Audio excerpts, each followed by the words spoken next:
Part 3, Blood and Succession, 1931-1959. Welcome to Deep Sleep, your home for the original mob stories. In the last episode, we witnessed the rise of the Philly mob among its rivals.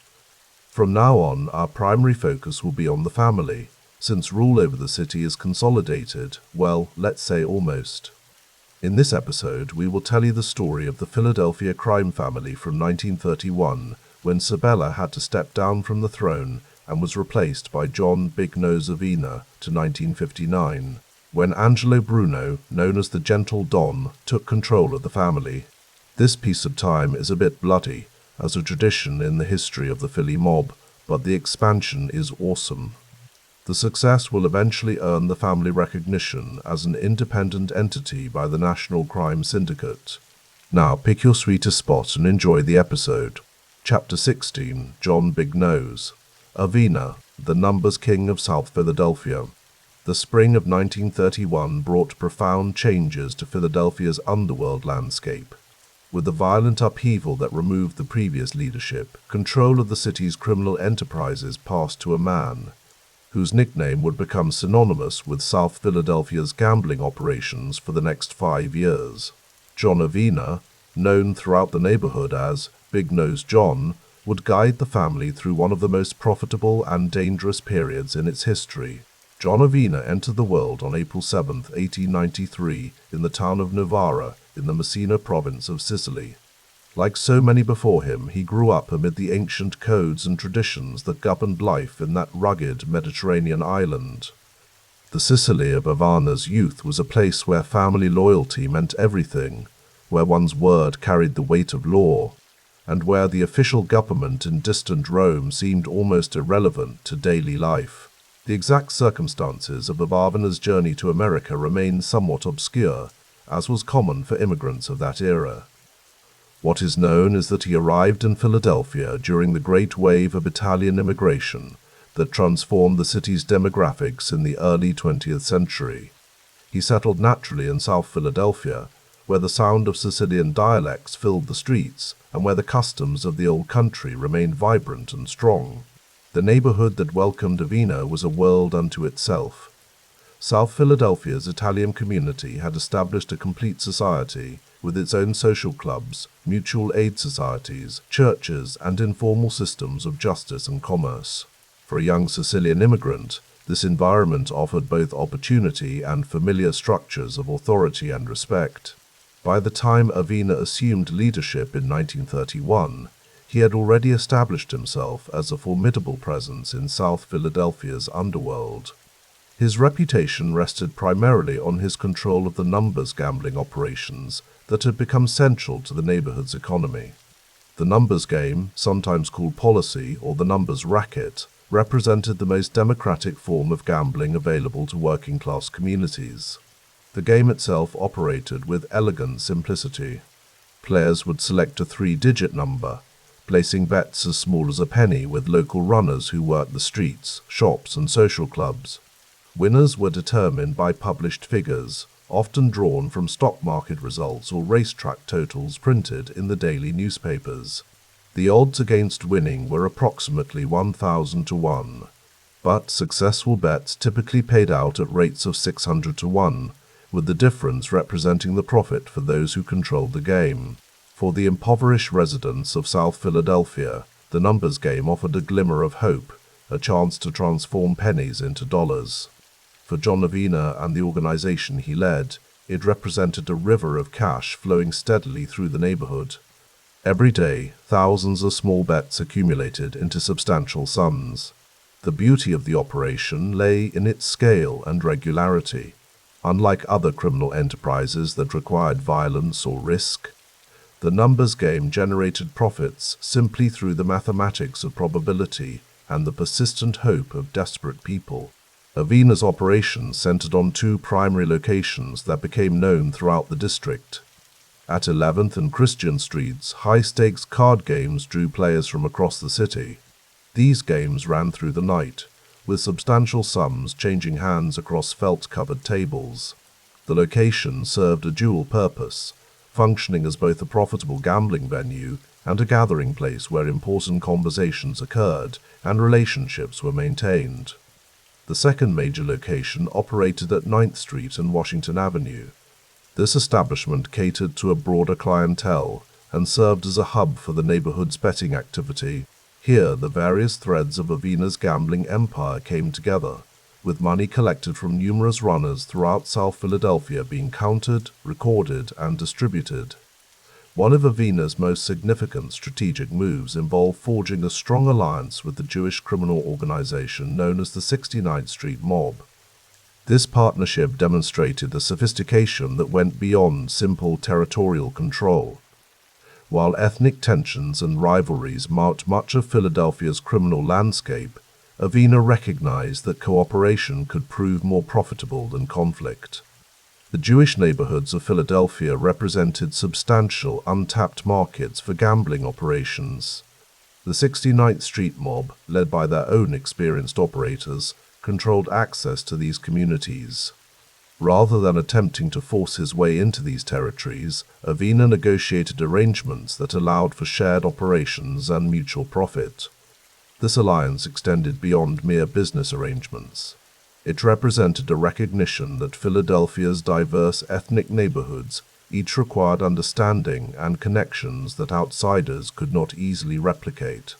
The Jewish operators understood their community's rhythms, knew which merchants and residents could be trusted, and maintained the relationships necessary for smooth operations. In return, Avena's organization provided protection, resources, and connections to the broader criminal infrastructure. The partnership proved remarkably durable and profitable. It allowed both organizations to extend their reach while maintaining the local knowledge and trust essential for successful gambling operations. For the customers in these neighborhoods, the games continued with familiar faces collecting bets and paying winners, while in the background, the profits flowed through channels connecting different ethnic criminal enterprises. While numbers gambling formed the foundation of Avena's operations, the organization maintained involvement in several other profitable enterprises. Loan sharking provided another steady stream of income, offering credit to those who could not access legitimate banking services. The interest rates charged were substantial, and the collection methods were persuasive. This business complemented the gambling operations perfectly, as unsuccessful bettors often needed loans to continue playing or to address the financial difficulties that gambling had created. Extortion represented another traditional source of revenue. Businesses throughout South Philadelphia paid for protection, ensuring that their operations would not face interference or damage. The system operated with a certain logic. In a neighborhood where the official police presence remained limited and often indifferent to the concerns of immigrant communities, the protection offered by Avena's organization carried real value. Merchants who paid their tributes could expect that disputes would be settled, that thieves would be discouraged, and that their businesses would operate smoothly. The narcotics trade presented both opportunity and controversy. By the 1930s, drugs had become an increasingly important component of organized crime's portfolio. Avena's organization participated in this commerce, though the extent and nature of this involvement would later become a source of conflict and violence. The most significant challenge to Avena's control emerged from an unexpected direction. The Lanzetti brothers had established themselves as major players in Philadelphia's underworld through their control of what was known as the big numbers game. This operation functioned similarly to Avena's South Philadelphia numbers racket, but on a larger scale, covering most of the city outside South Philadelphia. The Lanzetti organization, referred to as the Big Mob due to their control of the big numbers game, had inherited their position from an earlier gangster named Mickey Duffy. After Duffy's death, the Lanzettis expanded the operation into a citywide enterprise worth hundreds of millions of dollars in today's currency. The scale of these operations is difficult to overstate. Contemporary estimates suggested that the combined numbers games generated approximately $500 million annually when adjusted for modern values. The division of territory seemed clear on the surface. The Lanzettis controlled the numbers game throughout Philadelphia, while Avena's organization maintained exclusive control in South Philadelphia. However, this arrangement carried within it the seeds of inevitable conflict. Each organization looked at the territory controlled by the other and saw untapped potential. Each had ambitions that extended beyond their current boundaries. For Avena and the Philadelphia Mafia, the Lanzettis represented an irritating limitation on their expansion. South Philadelphia's numbers game was immensely profitable, but it represented only a fraction of the city's gambling market. The rest belonged to an organization that, while powerful, was not part of the traditional mafia structure. This situation violated the natural order as Avena understood it. For the Lanzetti brothers, South Philadelphia represented the one significant gap in their citywide empire. Their operations surrounded Avena's territory, but they could not penetrate it. The neighborhood's residents placed their bets with Avena's runners, not the Lanzetti organization. This exclusion from such a densely populated and active gambling market represented both a financial loss and a matter of pride. The narcotics trade added another layer of complexity to the rivalry. Both organizations sought to control drug distribution throughout the city, unlike the numbers game, where territories could be clearly delineated by neighborhood boundaries. The drug trade operated through networks of users and dealers that crossed geographic lines. Control meant managing supply chains, protecting distribution routes, and eliminating competition. The overlap in ambitions made conflict almost inevitable. The first hints of trouble emerged gradually. Independent numbers runners, those who operated without clear affiliation to either major organization, began disappearing or turning up dead. These men and women had walked a dangerous line, operating in the gaps between the territories controlled by the major players. As tensions increased between Avena's organization and the Lanzetti brothers, these independent operators found themselves caught in the middle, viewed with suspicion by both sides. The violence escalated throughout 1934 and 1935. A Philadelphia Inquirer article published on May 7, 1935, attempted to quantify the carnage. According to their investigation, the numbers game-related murders had claimed 30 lives in just those 2 years. The victims represented a cross-section of the gambling underworld: runners who had chosen the wrong alliance, enforcers who had pushed too hard into rival territory, and independent operators who had refused to align with either side. The war's brutality extended beyond the criminal participants. In one particularly shocking incident, a Catholic priest who had preached against the moral dangers of the numbers game was murdered. The killing sent shockwaves through South Philadelphia's Italian community. The church had always maintained a complex relationship with the neighborhood's criminal elements. Many of the men involved in organized crime attended Mass regularly, contributed to church fundraisers, and maintained outward appearances of religious devotion. But the murder of a priest crossed a line that even the most hardened criminals recognized as sacred. The priest's death highlighted the stakes involved in the numbers war. The game had become so central to the neighborhood's economy and to the organizations that controlled it, that any threat, even a moral and spiritual one, demanded a violent response. The incident also demonstrated how the conflict had spiraled beyond simple business rivalry into something more desperate and savage. As 1935 progressed into 1936, the violence intensified. The streets of South Philadelphia, once governed by unwritten rules and traditional codes of conduct, became battlegrounds. Ambushes occurred in broad daylight. Men were gunned down in social clubs, in their automobiles, outside their homes. The old discretion, the careful separation between criminal activities and civilian life, began to break down under the pressure of the war. John Avena understood that he was fighting for survival. The Lanzetti brothers commanded substantial resources and had proven their willingness to use violence without restraint. Avena responded in kind, deploying his own enforcers and ordering retaliation for every attack. But the war was taking its toll. Each death created new grievances, new demands for revenge. The cycle of violence fed upon itself, growing more intense with each iteration. The police watched the carnage with mixed feelings. On one hand, criminals killing criminals simplified certain aspects of law enforcement. On the other hand, the brazen nature of the violence, the mounting body count, and the occasional civilian casualties created public pressure for action. Investigations were launched, suspects were questioned, but concrete evidence proved elusive. Witnesses refused to talk, claiming ignorance or fear. The traditional code of silence held firm, even as the violence raged. The summer of 1936 brought sweltering heat to Philadelphia.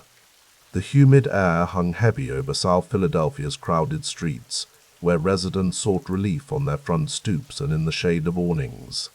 On the afternoon of August 17th, John Avena went about his business, likely discussing gambling receipts, settling disputes, and maintaining the daily operations of his organization. The details of what happened next emerged from witness statements and police investigations. Avena was moving through the neighborhood, probably with associates, when a vehicle approached. The occupants of this car had not come for conversation or negotiation. They had come with submachine guns, weapons that had become increasingly common in gangland killings since the days of Prohibition. The attack happened quickly. The distinctive chatter of automatic weapons fire shattered the afternoon calm. Bullets tore through metal and flesh. When the shooting stopped and the attacking vehicle sped away, John Avena lay dying on the street. Also killed in the attack was Marty Feldstein, caught in the violence that had claimed so many lives over the previous 2 years. The murder of John Avena marked a significant moment in Philadelphia's criminal history. He became the first official boss of the Philadelphia Mafia to be killed while holding that position. Previous leadership changes had occurred through natural death or retirement. Avena's violent death signaled that the old rules, the traditional methods of resolving disputes and managing succession, had broken down.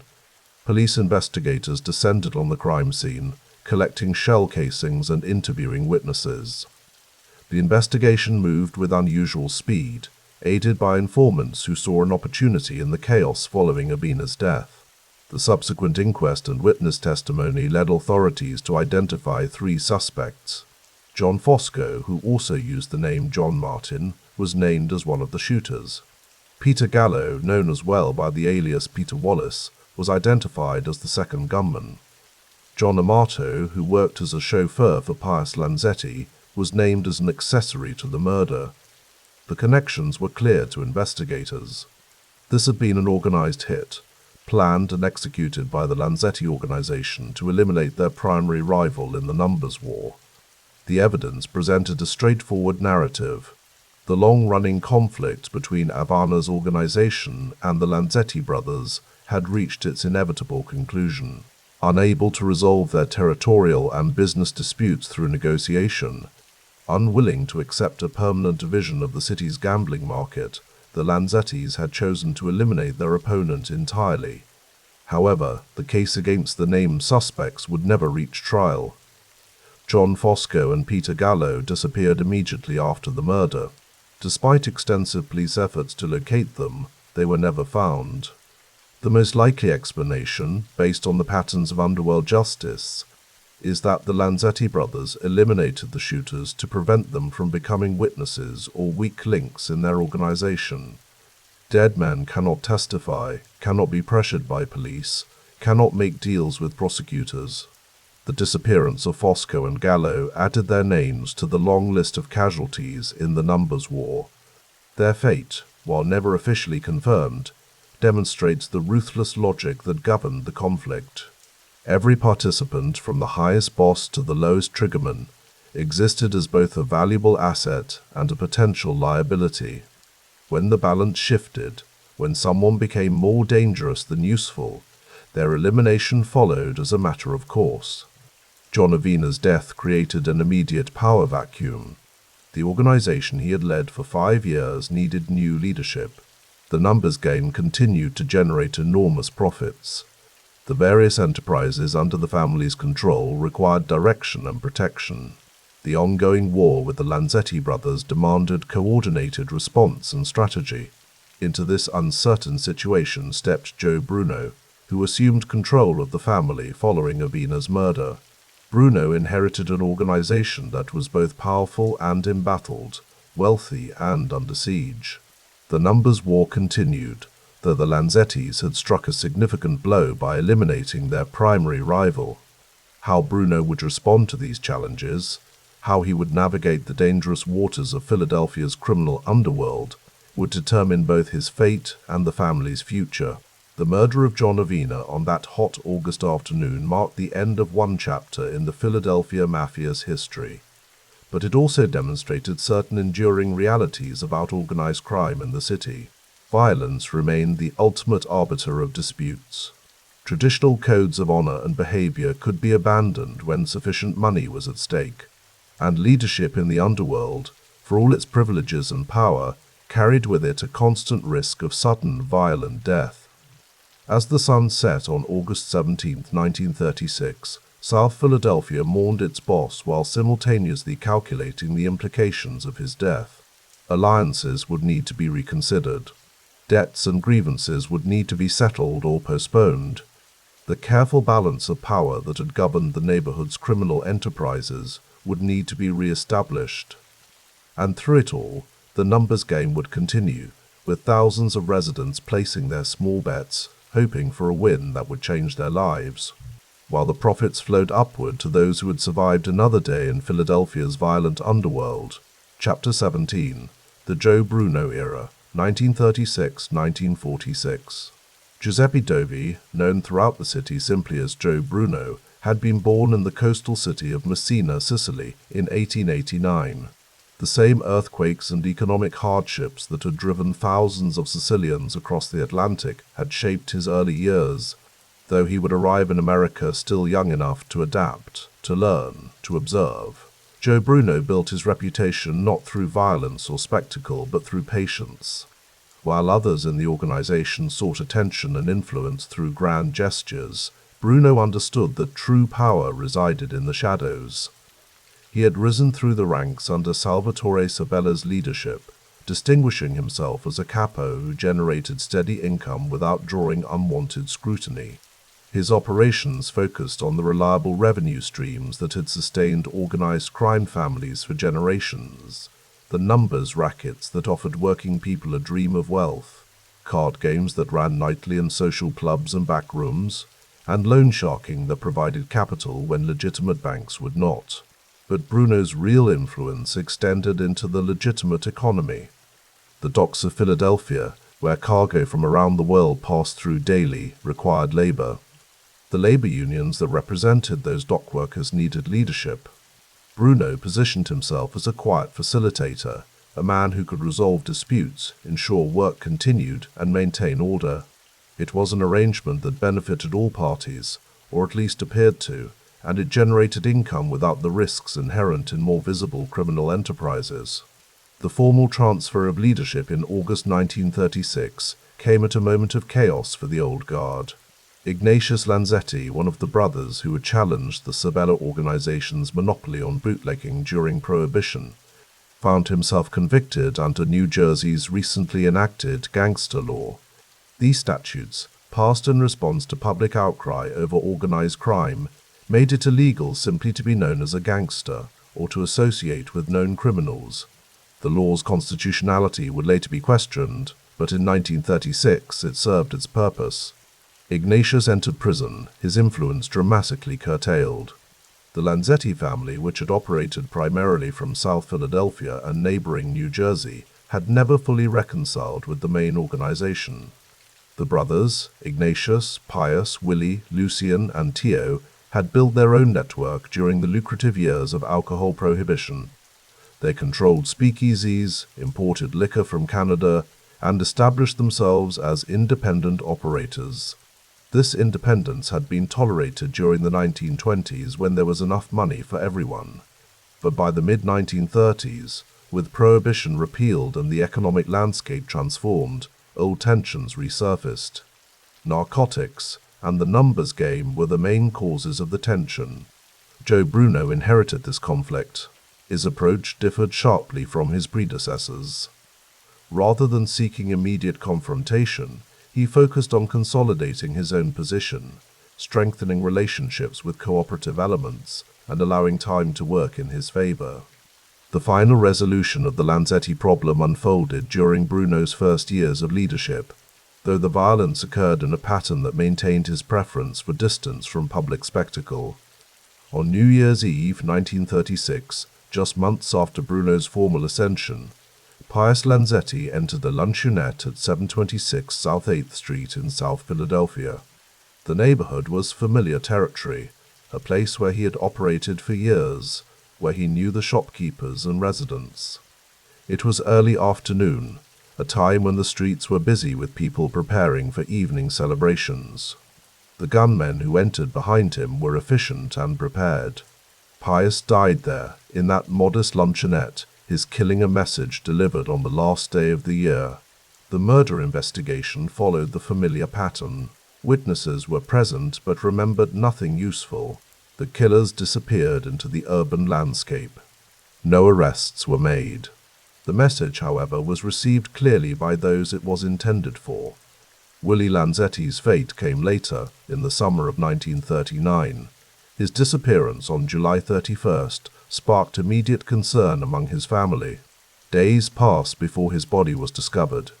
The details were particularly disturbing. He had been beheaded, his head sewn into a burlap sack, a bullet wound visible in the skull.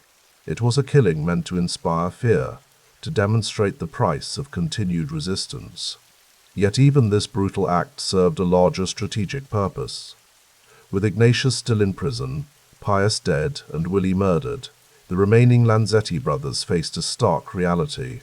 Lucian and Teo, recognizing the futility of continued conflict, sought a different path forward. When Ignatius Lanzetti was released from prison in 1940, he emerged into a changed world. 4 years of incarceration had removed him from daily involvement in organizational affairs. 2 of his brothers were dead. The family's network had been dismantled or absorbed. Rather than attempt to rebuild or seek revenge, Ignatius made a practical decision that effectively ended the Lanzetti challenge to Philadelphia's organized crime leadership. He, his brother Lucian, and their elderly mother relocated to Detroit, Michigan. The move represented more than a change of address. Detroit, with its booming automobile industry, offered legitimate employment opportunities. The city's factories were running at full capacity, producing vehicles for an American market recovering from the Depression and increasingly preparing for possible involvement in the war spreading across Europe. Work was available for men willing to take it. The Lanzettis' transition to legitimate employment in Detroit's auto plants marked the end of a chapter in Philadelphia's criminal history. They had been significant players during Prohibition, had challenged the established order, and had ultimately been defeated not merely through violence, but through the patient application of economic and social pressure that made their continued operations impossible. For Joe Bruno, this resolution exemplified his preferred approach to leadership. The problem had been addressed without his direct involvement in violence, without public spectacles that drew law enforcement attention, without the kind of warfare that disrupted business and generated headlines.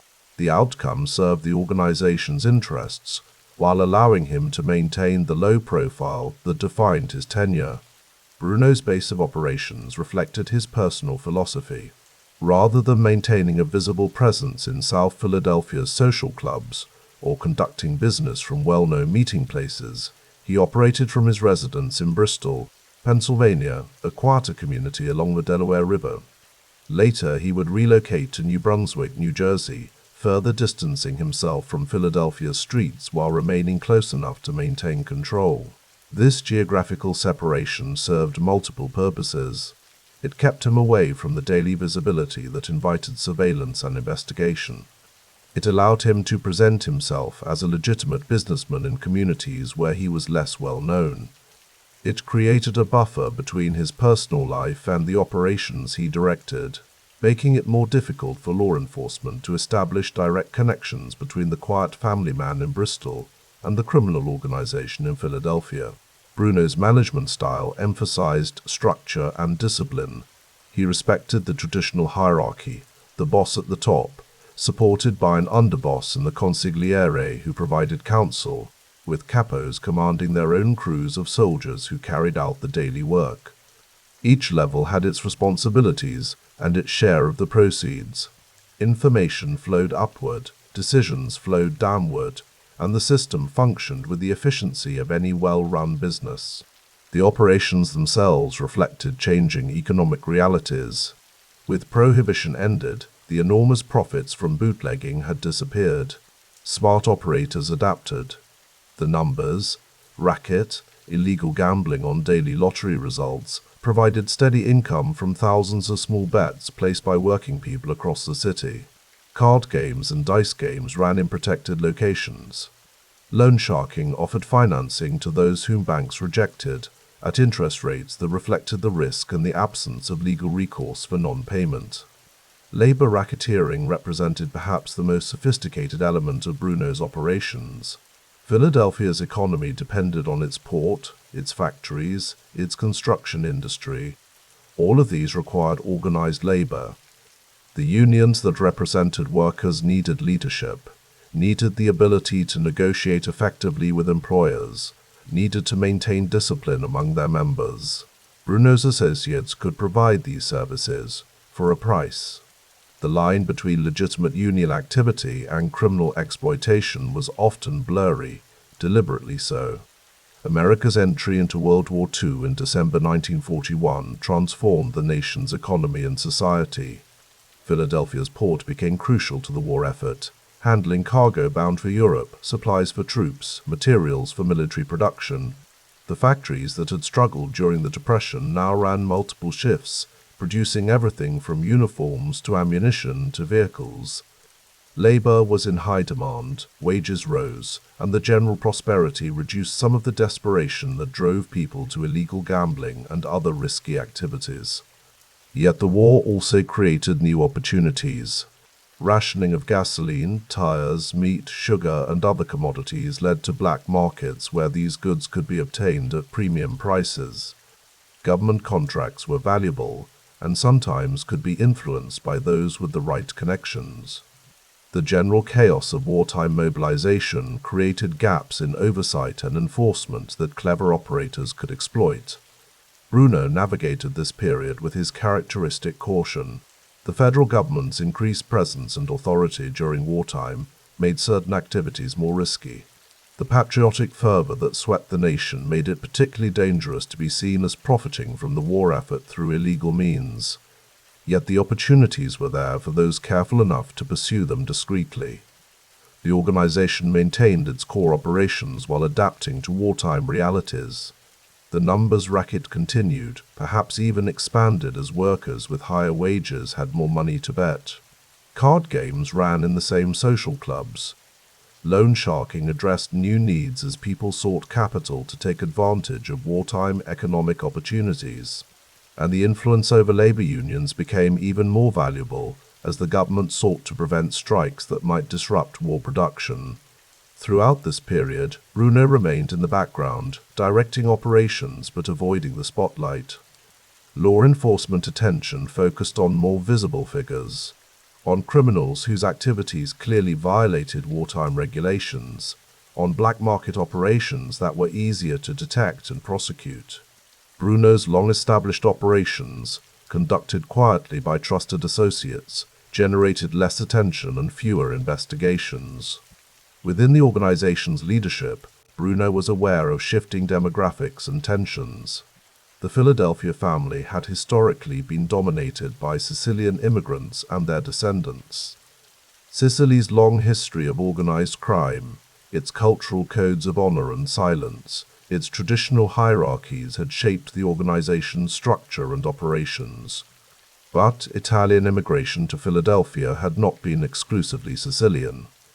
Calabria, the toe of Italy's boot, had sent thousands of its own people to America. The Calabrians had their own traditions, their own networks, their own sense of identity distinct from Sicilians. Within the organization, capable Calabrian members had risen through the ranks, demonstrated their value, earned positions of responsibility. Joseph Ida was one such figure. Born in the town of Lorenzana in the Calabrian region in 1900, he had immigrated as a child with his family. He had grown up in Philadelphia's Italian neighborhoods, had entered the organization as a young man, and had proven himself reliable and effective. By Bruno's era, Ida had become a significant figure within the family, commanding respect and demonstrating the leadership qualities that would position him for future advancement. The Sicilian-Calabrian distinction was rarely discussed openly, but it existed beneath the surface of organizational politics. Old-timers from Sicily sometimes viewed the Calabrians as outsiders, not quite sharing the same traditions and codes. The Calabrians, for their part, resented any suggestion that they were less committed or less capable than their Sicilian colleagues. Bruno, practical above all, recognized talent and reliability regardless of regional origins. This internal dynamic would become significant in the succession that followed Bruno's death. The transition of power from Sicilian to Calabrian leadership represented a quiet but fundamental shift in the organization's character, one that Bruno's tenure both anticipated and set the stage for. As the war ended in 1945, America began its transition to a peacetime economy. Servicemen returned home seeking work and housing. Wartime industries converted to civilian production. The regulations and controls that had governed daily life during the war were gradually lifted. For organized crime families, it was a period of both opportunity and uncertainty. Bruno, by this time in his mid-50s, had led the organization through a challenging decade. He had resolved the Lanzetti conflict, maintained operations during the Depression's final years, navigated the complications of wartime, and preserved the organization's structure and profitability. His preference for quiet management over public display had served the family well, keeping law enforcement attention focused elsewhere while business continued. In October 1946, Bruno was in New York City on business. The trip was routine, the kind of meeting that required the boss's personal attention, but raised no particular concerns. On October 22nd, in a Manhattan location that was never publicly specified, Giuseppe Joe Bruno Dovi died. The death was attributed to natural causes. He was 57 years old. The news reached Philadelphia quickly through the network of connections that linked organized crime families across cities. There was no violence, no succession struggle, no immediate crisis. Bruno had led long enough and effectively enough that the organization could absorb his death and move forward. The funeral was quiet, attended by family and close associates. Unlike the elaborate ceremonies that had marked the passing of some crime bosses, Bruno's final services reflected the low-profile approach that had characterized his leadership. He was buried, and the organization moved on. Bruno's death opened the question of succession. Within the organization's hierarchy, several figures might have claimed the leadership position, but the decision, made through the traditional consultation between the family's senior members and the heads of other families with interests in Philadelphia, surprised some observers. Joseph Ida, the Calabrian who had risen through the ranks during Bruno's tenure, was chosen as the new boss. The selection represented the first time in the family's history that leadership had passed from the Sicilian faction to the Calabrian faction. It was a recognition that ability and proven leadership mattered more than regional origins, that the organization had evolved beyond its earliest immigrant foundations. Ida's selection also reflected Bruno's legacy. By maintaining a stable, profitable organization, by avoiding the kind of internal conflicts that could tear a family apart, by emphasizing structure and discipline over personality cults, Bruno had created an environment where succession could occur peacefully. The transition of power from Bruno to Ida proceeded without violence, without splinter groups challenging the decision, without the chaos that had marked some succession battles in other families. Joe Bruno's decade of leadership from 1936 to 1946 had been marked by its very absence of dramatic events. No spectacular crimes, no sensational trials, no gang wars that filled newspaper headlines. Yet this quiet competence represented its own form of success. He had taken control during a period of transition, as Prohibition's repeal had eliminated the most lucrative revenue stream organized crime had ever known. He had adapted the organization to new economic realities, emphasizing sustainable operations over spectacular scores. He had resolved the Lanzetti challenge without the kind of prolonged warfare that invited federal intervention. He had maintained operations through the Depression's end, through wartime regulations, through law enforcement pressure, and had delivered the organization intact to his successor. The philosophy Bruno embodied, that power was most effective when least visible, that steady profits were better than spectacular risks, that the organization's survival mattered more than any individual's glory, would influence Philadelphia's organized crime family for decades to come. Future leaders would return to these principles, particularly when more flamboyant approaches generated unwanted attention and problems. In the history of Philadelphia's underworld, Joe Bruno's era represented a bridge between the early immigrant generation that had established the organization and the more sophisticated operation that would develop in the post-war years.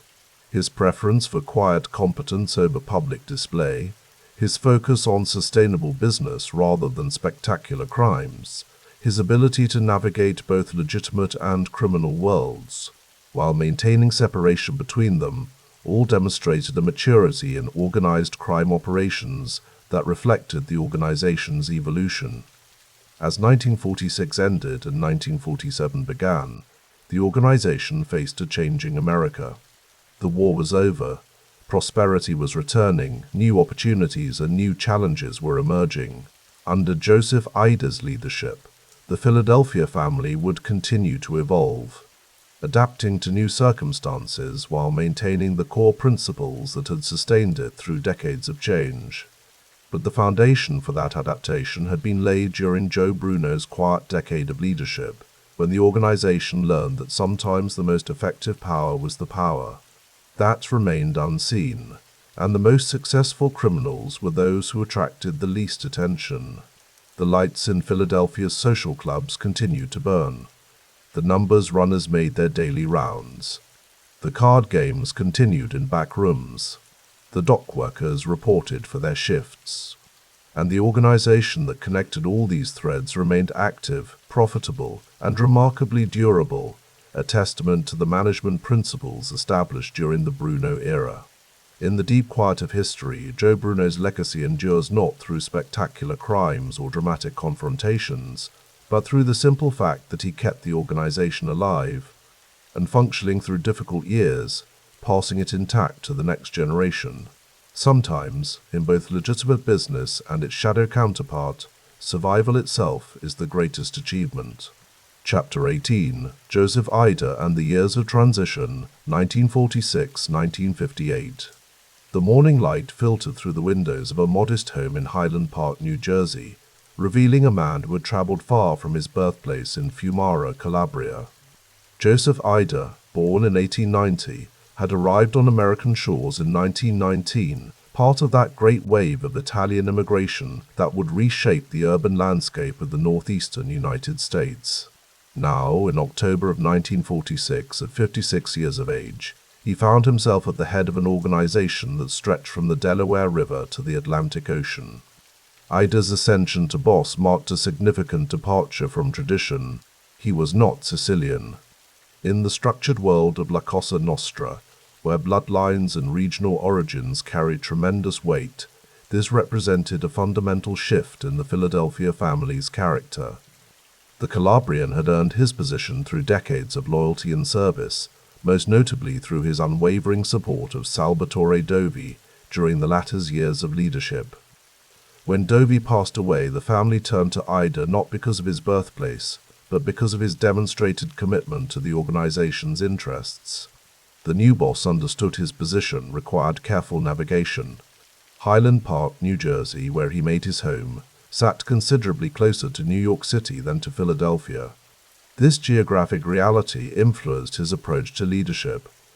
Rather than attempting to micromanage operations from a distance, Ida relied heavily on his underboss Marco Reginelli to handle the day-to-day affairs of the family's Philadelphia interests. Marco Reginelli, known throughout the organization as the Small Man, possessed capabilities that far exceeded what his diminutive nickname might suggest. Operating primarily from Camden, New Jersey, Reginelli effectively functioned as the family's operational commander, while Ida maintained the formal position of boss and handled the family's strategic direction and external relationships. Reginelli managed the intricate details of their various enterprises. The year 1946 brought more than just new leadership to the Philadelphia organization. The commission, that shadowy council of bosses who oversaw the national structure of La Cosa Nostra, formally recognized the Philadelphia family as an independent entity. Previously, the organization had been considered a faction of the Genovese family, operating under the influence of New York's powerful crime families. This recognition carried profound implications. The Philadelphia family could now conduct its affairs with greater autonomy, negotiate directly with other families, and control its territory without seeking approval from New York bosses. Under Ida's leadership, the family began a systematic expansion of its gambling operations. The numbers racket, that daily lottery that offered hope to working-class residents across Philadelphia and South Jersey, became a particular focus. These operations required extensive organization.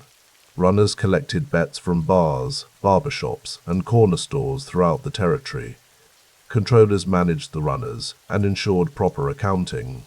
The organization needed to maintain relationships with corrupt police officers who looked the other way, politicians who protected the business through legislative inaction, and legitimate business people who allowed their establishments to serve as collection points. Bookmaking operations expanded in parallel with the numbers racket. Horse racing, boxing matches, and increasingly professional football games all generated wagering opportunities. The organization established relationships with bookmakers throughout the region, providing them with protection and financing in exchange for a percentage of their profits. This arrangement benefited both parties. Individual bookmakers gained security and access to capital, while the family earned steady revenue without the risks associated with direct operation. Marco Reginelli's vision extended beyond traditional gambling operations. In Atlantic City, that seaside resort where Philadelphia's middle class sought weekend escape from urban life, Reginelli saw enormous potential. The city's hotels and nightclubs attracted visitors from throughout the northeastern corridor. Entertainment venues needed protection, required suppliers, and generated opportunities for various services that the organization could provide. The 500 Club became Reginelli's signature achievement in Atlantic City. This nightclub, developed with the organization's backing, quickly established itself as one of the premier entertainment venues on the East Coast. Major performers, including Dean Martin and Jerry Lewis, graced its stage.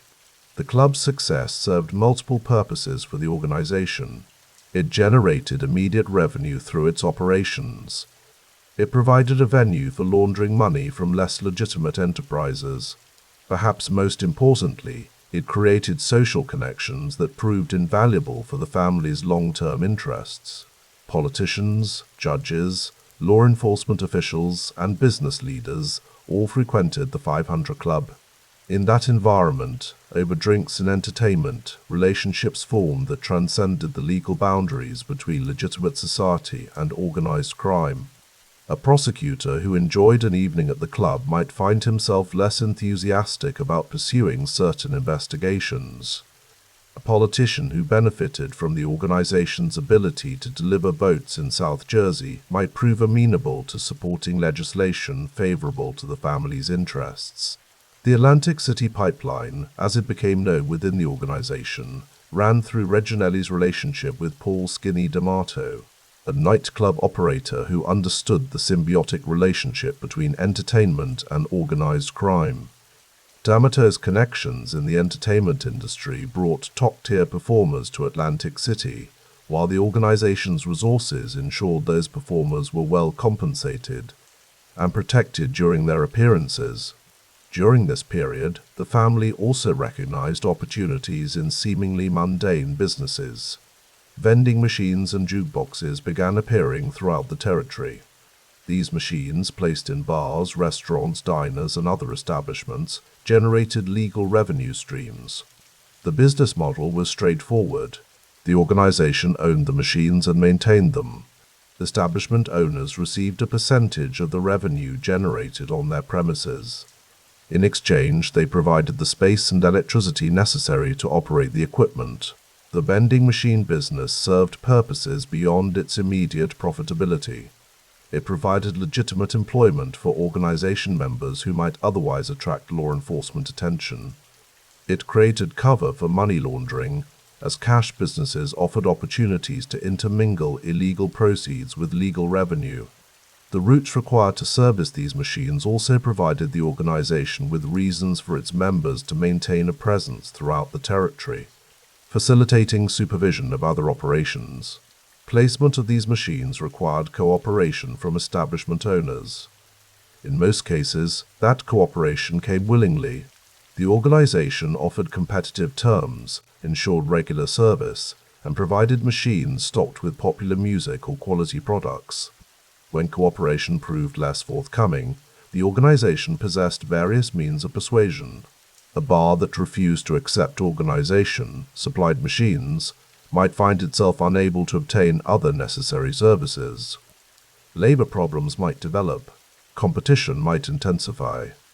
Most business owners understood these realities and found it simpler to accept the arrangement. While the organization expanded its operations, Joseph Ida faced personal challenges. Federal authorities had begun scrutinizing his immigration status. In the post-war period, the government showed increasing interest in deporting foreign-born criminals. Ida's citizenship became the target of legal action. The proceedings dragged on for years, consuming time and resources that might otherwise have been devoted to organizational matters. The deportation proceedings revealed the peculiar nature of justice in mid-century America. Ida possessed sufficient political connections and legal resources to delay his deportation repeatedly.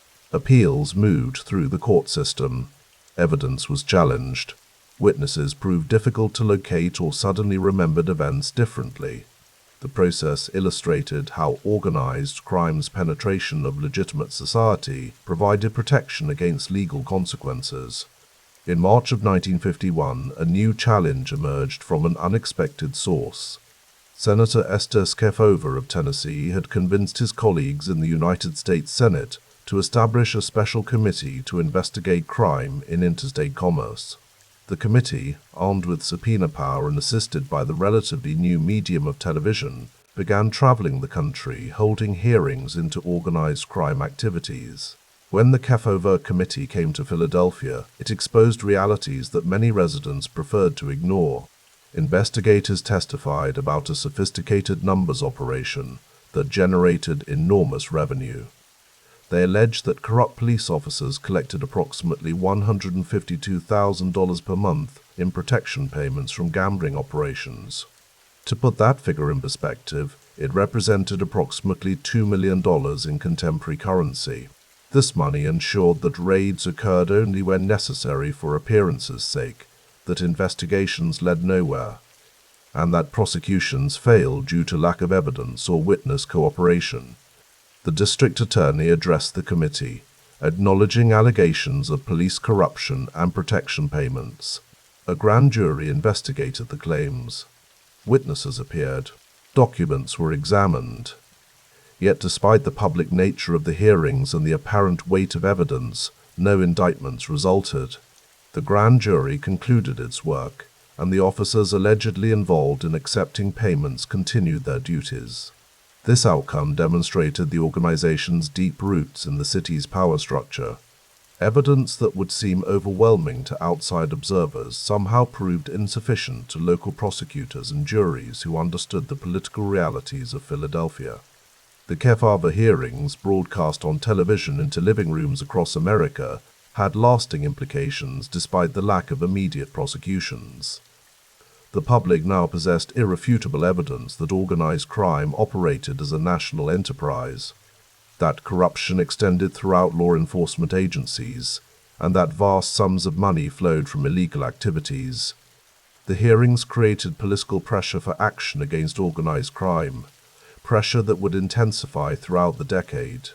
Marco Reginelli continued managing the family's expansion during these years of increasing scrutiny. He identified and promoted talented associates, including a young man named Angelo Bruno, who showed particular promise in managing gambling operations. Bruno understood the importance of maintaining positive relationships with legitimate businesses, of avoiding unnecessary violence that attracted law enforcement attention, and of sharing profits sufficiently to ensure loyalty from those who worked under him. The organization's structure during this period reflected a careful balance between centralized control and operational flexibility. Reginelli and his capos oversaw different geographic areas and business activities. Each capo commanded crews of soldiers and associates who carried out the actual work of the organization. This hierarchical structure provided clear lines of authority while limiting each member's knowledge of the overall operation. A soldier collecting numbers bets in South Philadelphia knew his immediate supervisor, but might not know the identity of the boss. This compartmentalization protected the leadership from prosecution even when lower-level members were arrested. The family's operations required constant attention to detail. Numbers controllers needed to ensure accurate accounting, as discrepancies could indicate either theft or law enforcement penetration. Bookmakers required monitoring to ensure they maintained proper reserves to pay winning bets. Protection payments to police officers had to be delivered consistently and discreetly. Disputes between organization members required mediation to prevent violence that would attract unwanted attention. Relationships with other crime families needed careful management to avoid territorial conflicts. Joseph Ida's health began to decline in the mid-1950s. The stress of leadership, combined with the ongoing legal battle over his citizenship, took its toll. On May 26, 1956, Ida died of natural causes at the age of 66. His citizenship had been formally stripped shortly before his death, though the deportation order had become moot. The man who had arrived in America 37 years earlier, who had risen from immigrant laborer to boss of a major crime family, passed away still on the soil he had chosen as his home. Dominic Olivetto, known throughout the organization as Big Dom, succeeded Ida as underboss. Olivetto brought different qualities to the position than his predecessor. Where Reginelli had been the skilled operator, focused on expanding gambling operations and building legitimate fronts, Olivetto represented the organization's enforcement capabilities. His promotion signaled a potential shift in the family's approach, though actual changes in operations would develop gradually. The autumn of 1957 brought an event that would fundamentally alter the relationship between organized crime and law enforcement. Joseph Barbara, a boss from Apalachee, New York, decided to host a meeting of Mafia leaders at his rural estate. The gathering's purpose was to discuss various organizational matters, settle disputes, and conduct business that required face-to-face communication between bosses from different families. On November 14, 1957, crime family leaders from throughout the United States gathered at Barbara's property. The meeting included representatives from New York, New Jersey, Pennsylvania, Ohio, and other states where La Cosa Nostra maintained operations. Joseph Ida and Dominic Olivetto attended, representing Philadelphia's interests in whatever discussions were to take place. New York State Police, tipped off about unusual activity at the Barbara residence, conducted a raid. Troopers set up roadblocks and swept through the property. They detained approximately 60 men, many of whom attempted to flee through the surrounding woods. The scene would have been comical if not for its serious implications. Well-dressed men in expensive suits scrambling through underbrush, abandoning their vehicles, attempting to explain their presence at this rural location. Official reports listed both Joseph Ida and Dominic Olivetto among those detained. The men claimed they had simply been visiting a sick friend, that the gathering was a social occasion, that they didn't know most of the other people present. These explanations satisfied no one. The raid at Appalachian demonstrated beyond any possible denial that organized crime operated as a national network, that bosses from different cities maintained regular contact, and that some form of governing structure existed to coordinate activities across jurisdictional boundaries. 27 men were eventually indicted for conspiracy and perjury related to the Appalachian meeting. The legal proceedings dragged on for years, with various outcomes. Some convictions were obtained, though many were later overturned on appeal. The technical legal results mattered less than the public awareness generated by the raid. Federal and state law enforcement agencies now possessed undeniable evidence of organized crime's scope and structure. For the Philadelphia family, the Appalachian raid had immediate consequences. Federal investigators, armed with proof of interstate criminal conspiracy, began examining the family's operations with renewed intensity.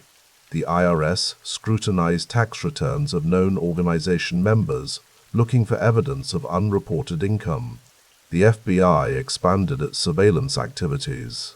Local law enforcement, no longer able to maintain plausible deniability about organized crime's existence, came under pressure to take action.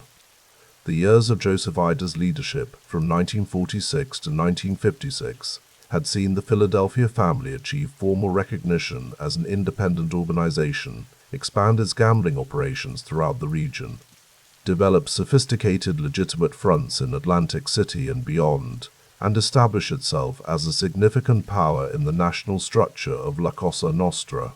Yet the family's success had come during a period when law enforcement remained relatively unsophisticated in its approach to organized crime. The Kefauver hearings had awakened public interest. The Appalachian raid had provided concrete evidence of what the hearings had suggested. The conditions that had allowed Joseph Ida to operate with relative impunity were changing. Federal agencies were developing new investigative techniques. Wiretapping technology was improving. Prosecutors were learning to use conspiracy laws and tax evasion charges to target criminals who had previously seemed untouchable. As the 1950s drew to a close, the Philadelphia family stood at a crossroads. The organization had grown large and profitable under Ida's leadership and Reginelli's operational management. It had diversified its revenue streams, developed political connections, and established itself in legitimate businesses that provided both income and cover for illegal activities. But the family now operated in an environment of increasing scrutiny, where federal investigators possessed both the tools and the motivation to dismantle organized crime networks. The choices made in the coming years would determine whether the Philadelphia family could adapt to this new reality, or whether the forces of law enforcement would succeed in destroying what Joseph Ida and Marco Reginelli had built. The transition from the immigrant boss who had arrived in 1919 to whatever leadership would emerge in the late 1950s would define the organization's future in ways that no one could fully anticipate. In the quiet offices and social clubs where the family's business was conducted, in the bars and restaurants where bookmakers took bets, in the homes where numbers controllers counted the day's receipts, the men of the Philadelphia family understood that their world was changing. The question that occupied their thoughts as they went about their daily business was simple: could they change with it? Chapter 19, The Transition to Power, 1959 to 1960. Ida's departure created a vacuum at the top of Philadelphia's most powerful criminal organization. The family's structure, built on tradition and hierarchy, required leadership. Into this void stepped Antonio Dominic Pollina, known throughout the Philadelphia underworld by his nickname, Mr. Mig. At 63 years old, Pollina brought decades of experience to the position. He had been a reliable captain in the organization, overseeing operations in South Philadelphia with the steady hand of a practiced administrator. The National Commission, that shadowy council of American organized crime's most powerful bosses, found itself in an unusual position. They recognized Pollina's authority, but only as an interim measure. This designation carried significant weight. In the world of La Cosa Nostra, the Commission's recognition legitimized leadership. Their explicit classification of Pollina as temporary boss sent a clear message: this was a holding pattern, not a coronation. Pollina's tenure as interim boss proved troubled from the start. The very designation that granted him authority also undermined it. Made men within the Philadelphia family understood that their new boss lacked the Commission's full endorsement. This knowledge bred a particular form of disrespect, subtle but corrosive. Paulina's orders carried less weight than Ida's had. His decisions faced quiet questioning. His authority seemed perpetually conditional. Among the family's captains, one man stood out for his growing influence and reputation. Angelo Bruno had been born Angelo Annaloro in Sicily in 1910, arriving in Philadelphia as a child. By 1959, he controlled significant family operations and commanded respect from both his superiors and the men who worked under him. Bruno's approach to organized crime differed from many of his contemporaries. He preferred negotiation to violence, compromise to confrontation. His legitimate business interests, vending machines, restaurants, and real estate, provided both cover and genuine profit. To Paulina, Bruno's rising stature represented a threat. The interim boss saw in Bruno's popularity and effectiveness a challenge to his own tenuous authority. According to later Senate testimony, Paulina's response to this perceived threat followed an old and brutal pattern. He allegedly approached Ignazio Denaro, another family captain, with instructions to eliminate Bruno. In the hierarchy of organized crime, such orders were not uncommon. Ambitious underlings had been removed before. Potential rivals had disappeared into shallow graves or river bottoms throughout Prohibition and beyond. But Denaro made an unexpected choice. Rather than follow Paulina's alleged instructions, he warned Angelo Bruno of the plot against his life. This decision reflected both Denaro's personal loyalty to Bruno and his assessment of the Philadelphia family's political landscape. Denaro understood what Paulina apparently did not, that Bruno commanded sufficient respect and support that an attempt on his life would destabilize the entire organization. Bruno's response to learning of the assassination plot demonstrated the political acumen that had made him successful. Rather than retaliate directly against Paulina, he appealed to a higher authority. He brought his case to the National Commission, that council of bosses who held ultimate authority over the American Mafia's internal disputes. This move showed Bruno's understanding of La Cosa Nostra's structure and traditions. By seeking the Commission's intervention, he transformed the Philadelphia power struggle into a matter of national organizational importance. The Commission's membership included some of the most powerful figures in American organized crime. Carlo Gambino, who controlled the largest of New York's 5 families, sat on the council. So did other bosses from across the country, men who had survived decades in a dangerous profession through a combination of ruthlessness and political skill. These were not men given to sentiment or mercy. They viewed the Philadelphia situation through a purely practical lens. What outcome would best serve organizational stability and profit? According to Senate testimony presented in later years, the Commission's decision was stark and unambiguous. They authorized Angelo Bruno to kill Antonio Paulina. In the Commission's calculation, Paulina's unpopular interim leadership and his alleged plot against a respected captain had made him a liability. The authorization to eliminate him represented standard organizational housekeeping, a surgical removal of a problem before it metastasized into something larger. Bruno's response to this authorization revealed the qualities that would define his long reign. He chose not to kill Paulina. Instead, he engineered a bloodless transition of power. Paulina was demoted, stripped of his boss title and the authority it carried, but allowed to live. This decision served multiple purposes. It demonstrated Bruno's strength. He could have killed Paulina but chose mercy. It showed his political sophistication. A killing might have created martyrs or sparked retaliation. And it established the tenor of his leadership. Pragmatic, measured, preferring stability to chaos. The Commission's formal recognition of Angelo Bruno as boss of the Philadelphia family came swiftly. By 1959, the transition was complete. The man who had arrived from Sicily as a child now stood at the apex of one of America's most powerful crime families. His territory stretched across Philadelphia and into southern New Jersey, encompassing rackets from gambling and loan sharking to labor racketeering and extortion. Bruno's elevation marked the beginning of what would become known as the Gentle Don era in Philadelphia organized crime. His leadership style differed markedly from the more violent approaches favored by some of his contemporaries in other cities. Bruno understood that public violence attracted law enforcement attention. Bodies in the street meant headlines, which meant investigations, which meant pressure on operations and profits.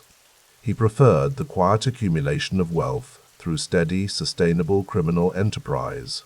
The new boss maintained close relationships with the Commission's most powerful members, particularly Carlo Gambino. These connections provided both protection and opportunity. When disputes arose, Bruno could appeal to respected allies. When opportunities emerged, he had partners for cooperative ventures. The Philadelphia family under Bruno became known for its stability and profitability, a reliable component of La Cosa Nostra's national network. The peaceful transition from Paulina to Bruno stood in marked contrast to leadership changes in other families during this period. New York's Profassi family was experiencing internal warfare. The Chicago outfit faced federal investigations and internal tensions. Philadelphia, under Bruno's steady hand, remained relatively quiet. This stability pleased the Commission and frustrated law enforcement. A peaceful family was a profitable family, and profit was the ultimate measure of success in organized crime. Chapter 20. From Chaos to the Quiet Dawn, 1931 to 1959. And so we reach the end of our journey through nearly 3 decades of Philadelphia's underworld history. A period that began in bloodshed and uncertainty would close with the foundation of something unprecedented in organized crime, a promise of peace and prosperity that would define the city for years to come. To understand where the Philadelphia family arrived, we must remember where it began. The year 1931, a new decade opening not with hope, but with gunfire on a Passyunk Avenue street corner. John Avena, barely established as boss, cut down in the prime of his authority. His murder sent tremors through every level of the organization. What followed was predictable in its violence, yet exhausting in its duration. The death of one boss demanded retribution. That retribution sparked counter-retribution. Each killing justified the next in an arithmetic of blood that seemed to have no final sum. The Lanzetti brothers Leo, Willie, and Pius became both symbols and participants in this cycle of revenge. These were not abstract forces colliding in the Philadelphia streets. These were men with families, with histories, with reasons, however misguided, for their actions. The narcotics trade had brought new money into the city, money that made old territorial arrangements obsolete. The numbers racket, that daily lottery that gave working people hope of sudden fortune, generated cash flows that transformed neighborhood operations into substantial enterprises. Control of these operations was worth killing for, or so it seemed in those years when the Lanzettis and their rivals settled disputes with shotguns rather than negotiation. Each murder changed the landscape. Each funeral brought whispered conversations about who would move next, who would claim what territory, who would emerge from the chaos with authority intact. The cycle broke finally, not through wisdom or compromise, but through attrition. By the late 1930s, the principal antagonists had been eliminated. The streets had grown quiet, but not through choice, simply through exhaustion. There was no one left to fight. Into this void stepped Giuseppe Joseph Dovi, not a warrior boss, but an administrator. A man who had survived the turbulent years by remaining useful rather than threatening.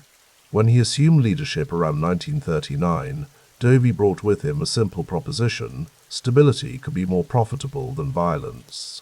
This was not a revolutionary idea in organized crime. In New York, the Commission had been established on precisely this principle. Violence was expensive. It attracted law enforcement attention. It disrupted business operations. It made everyone, customers, corrupt officials, legitimate businessmen, nervous about their associations. Dovi understood this instinctively. His tenure as boss, lasting through the war years and into the late 1940s, established patterns that would define Philadelphia's approach for decades. Disputes were mediated rather than escalated. Territories were respected. The various rackets, numbers, labor racketeering, loan sharking, operated with minimal interference from competing factions. The Second World War brought its own complications and opportunities. While young men across America enlisted or were drafted, the Philadelphia family continued its operations in a city transformed by defense production. The shipyards worked around the clock. New populations arrived, seeking employment. Black market opportunities flourished amid rationing and shortages. Through it all, Dovey maintained his steady hand. He was not building an empire. He was not seeking national recognition or expanding operations dramatically. He was, in essence, keeping the shop running smoothly. This made him respected, if not particularly feared. Reliable, if not exciting. Exactly what Philadelphia needed after the chaos of the previous decade. Across the Delaware River, meanwhile, a different story was unfolding.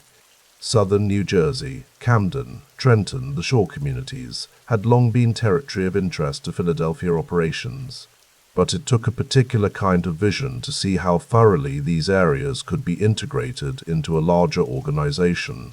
Joseph Ida possessed that vision. Rising through the ranks during Dovey's tenure, Ida recognized that New Jersey offered opportunities Philadelphia proper could not match. Less organized resistance, more vulnerable labor unions, growing casino operations in Atlantic City, developing suburban areas where numbers and loan sharking found eager customers.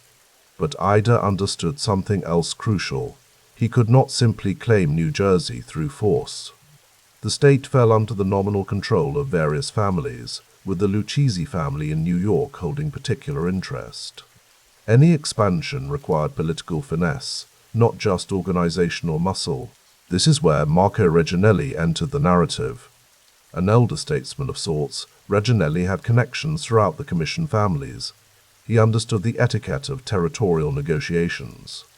He knew which palms needed greasing, which bosses needed consulting, which arrangements could be formalized through the commission structure. Under Reginelli's guidance, Ida transformed Philadelphia's New Jersey operations from informal rackets into a structured enterprise. Camden became a stronghold. Trenton fell under reliable control. The shore communities, with their seasonal populations and entertainment industries, provided steady income streams. This expansion did not happen overnight.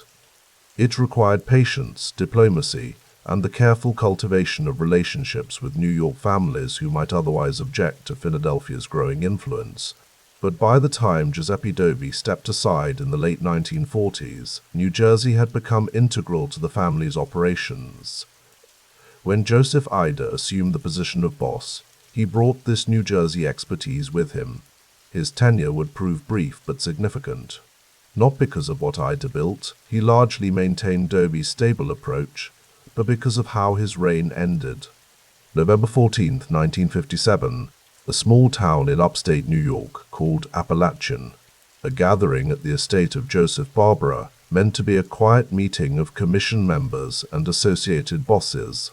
A routine affair in the world of organized crime, where face-to-face meetings remained essential despite the risks. What happened next changed the American Mafia forever. A local state trooper, noting unusual traffic and unfamiliar license plates, called for backup. When law enforcement arrived, the gathering descended into chaos. Older men in expensive suits fled through the woods. Cars backed into each other, attempting to escape. The secrecy that had protected organized crime for decades evaporated in an afternoon of humiliation. Joseph Ida was there. It is documented, also photographed. His presence at Appalachian transformed him from a relatively obscure Philadelphia boss into a figure of national law enforcement interest. The publicity was devastating. Congressional hearings would follow. FBI surveillance would intensify. The fiction that organized crime barely existed could no longer be maintained. For Ida personally, the consequences were immediate. The commission, embarrassed by the exposure, began evaluating who could remain in leadership. Ida's health, already declining, provided a convenient excuse. By 1959, he had stepped aside, retiring to a quiet life that would last until his death in 1973. The commission faced a delicate question. Who should lead Philadelphia? The family had achieved stability under Dovey and Ida. New Jersey operations were profitable and well organized, but the family needed someone who could navigate the increased law enforcement scrutiny that Appalachian had guaranteed. They chose Angelo Bruno, a man whose very demeanor seemed designed for the new era organized crime was entering. Where previous bosses had been forceful or flamboyant, Bruno was quiet. Where others courted attention, Bruno avoided it. Where violence had once been the first resort, Bruno made it the last. His selection represented more than just a change in leadership. It represented a philosophy that would define Philadelphia for the next 2 decades. Bruno believed fundamentally that silence was more valuable than reputation, that steady profits mattered more than territorial expansion, that a low profile was not weakness but wisdom. This approach had roots in everything that had come before. The chaos of the Lanzetti Wars had proven the cost of violence. Dovey's steady administration had shown the value of stability. Ida's New Jersey expansion had demonstrated the rewards of patience and diplomacy. Bruno would take these lessons and refine them into a coherent strategy. The period that would follow, known to law enforcement and historians as the Pax Bruno, was already being shaped in these final months of the 1950s. Bruno was building relationships with other commission families. He was ensuring that Philadelphia's various operations were insulated from one another, so that problems in one area would not destabilize everything else. He was identifying reliable capos who shared his preference for quiet profitability.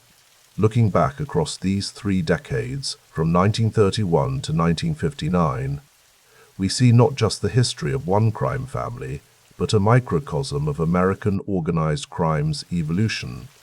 The early violence and territorial disputes reflected Prohibition's legacy and the initial chaos of newly lucrative rackets. The gradual stabilization mirrored the Commission's growing influence over member families. The increased law enforcement pressure foreshadowed the sustained assault that would eventually dismantle much of the traditional mafia structure. The men we have discussed, Avena, the Lanzettis, Dovey, Ida, Reginelli, and finally Bruno, were products of their times and creators of them. They made choices constrained by circumstances but not fully determined by them. They built an organization that would endure precisely because it learned to bend rather than break. The numbers continued to be collected each day from Philadelphia's neighborhoods. Loans were extended and repaid with interest. Labor unions were influenced, sometimes controlled. Legitimate businesses provided fronts and income. New Jersey operations expanded quietly. And through it all, Angelo Bruno cultivated the image of a gentleman, a man who had nothing to do with such sordid affairs. This was the foundation, the groundwork laid over decades of trial and error, violence and negotiation, chaos and careful planning. What would be built upon it? The full flowering of the Pax Bruno was still ahead, but the essential elements were in place by 1959. A family that had learned, through bitter experience, the value of peace. An organization that had discovered profit in stability rather than expansion. A boss who understood that in the new era of FBI surveillance and congressional investigations, the quietest voice often carried the farthest. And so, as the 1950s drew to a close, Philadelphia's underworld entered a new chapter. The chaos of the Lanzetti years seemed distant. Giuseppe Dovey's steady hand had passed into history. Joseph Ida's brief tenure had ended in the embarrassment of Appalachian. But from all of this, something unexpected had emerged. A crime family that would become known, paradoxically, for keeping its name out of the news, for avoiding wars rather than winning them, for making money so quietly that for years, many Americans barely knew Philadelphia had a mafia family at all.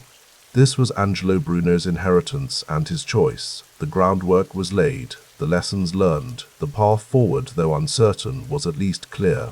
And in the neighborhoods of South Philadelphia, in the social clubs and restaurants, in the union halls and legitimate businesses, life went on. Quieter now, more careful, but continuous, as it had been for decades.